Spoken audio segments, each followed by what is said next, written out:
ও মা, তুমি খেতে বসে পড়েছো? হ্যাঁ বসে পড়েছি, দেখো টেবিলে পুরো একদম সবকিছু সাজিয়ে গুজিয়ে নিই। আজকে না দারুণ দারুণ মেনু আছে জানিস তো। কি কি নিলে? তুমি নিলাম গরম গরম সাদা ভাত, পেঁয়াজ, কাঁচা লঙ্কা আর শশা তো থাকবে আমার মেনুতে।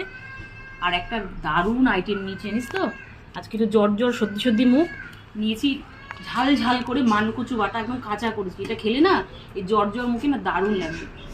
সাথে আছে পুঁই বিচির একটা তরকারি, সমস্ত সবজি দিয়ে পুঁই বিচির একটা তরকারি করেছি। কাঁকড়া কষা, সাথে একটু আলু দিয়েছি, বলেছিস যে আলু দিতে, তাই একটু আলু দিয়েছি। আর করেছি পমফ্রেট মাছ করেছি আজকে, সর্ষে পোস্ত দিয়ে পমফ্রেট করেছি। আজকে না আমি কিন্তু কচু, সব শেষে একটু কালকে চাটনিও আছে, আজকে না কচু বাটা দিয়ে খাবো জানিস তো। ভাত পেঁয়াজটাকে সরালাম, একটু ভাত মাখলাম, একটু ঝাল ঝাল কচু বাটা নিলাম,